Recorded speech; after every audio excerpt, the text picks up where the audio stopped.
Hello everybody, welcome back to the channel. Today we're going to be looking at some upgrades I've made to my PC over the last couple of weeks, and we're going to look at how they affect the performance on iRacing in terms of FPS. So we're going to take a look at the Nvidia 3070 compared to the 4070, and we're also going to have a look at what difference it makes when you upgrade your processor. So we've gone from the Ryzen 5 3600 over to the Ryzen 7 5700X3D. So in terms of tests, we're going to jump back to the video I made a long ago about iRacing graphics settings, and we're going to run in the same test conditions with the same graphics settings. So I'll include the link in the video description if anyone wants to try them out. But the first test we did was one car lapping in test drive.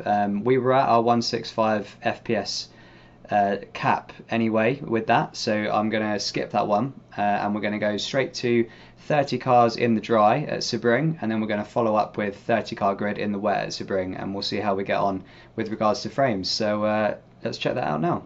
Okay then, so here we are on board at a 30 car grid at Sebring, and this is the original setup, so the Ryzen 5 3600 with the Nvidia 3070 graphics card. And you can see that from our 165 cap that we were hitting with a single car, we've dropped to around 80 to 90 frames per second with a full grid. So kind of to be expected on iRacing, you do get this kind of drop when you have a lot more cars around you. And yes, it's not too bad, but ideally if we could get up more towards our cap, that'd be great. And also here we've got in the wet, and you can see that the drop is quite significant, and it's straining the PC a bit as shown by the bars in the top right, but we are quite a bit below 60 FPS, which is not ideal for sim racing, to be honest. This isn't with high graphics settings, as outlined in the video. They're quite low, prioritising FPS, but still with the rain on my old setup, the frame rate was a bit of a struggle at the start of races in the rain. It does improve a bit once the field spreads out, but still not ideal really. So we're on to the test now with the 4070 installed, so the 3070 is gone, and we are running the 4070 graphics card. And you can see that we're up more towards 100 frames now with a 30 car grid in the dry. So a nice increase in frames already, in the dry at least, with a full grid. So to be honest, anything over 100 frames usually feels pretty good from a driving perspective. And then moving back over to the wet with the 4070 installed, we see we have the same issue as before. Quite a big frame drop, and the PC is struggling to render. So as you can see, just by swapping out your graphics card, you're not necessarily going to fix the issues in iRacing.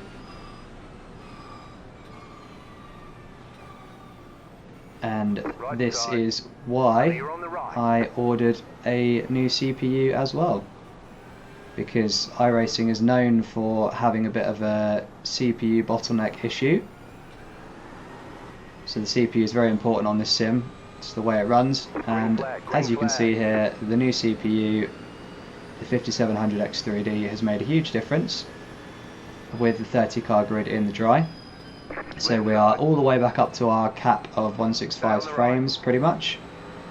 So very nice improvement there after adding the CPU into the equation as well.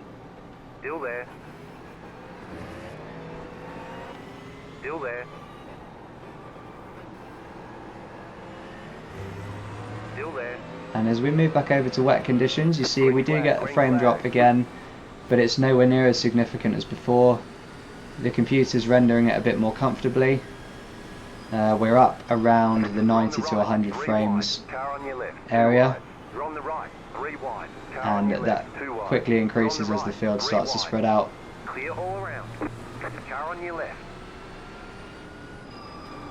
But yeah, a very good improvement. So if you can run full grid start in the wet and get pretty good FPS there, then in any other situation it should really be better.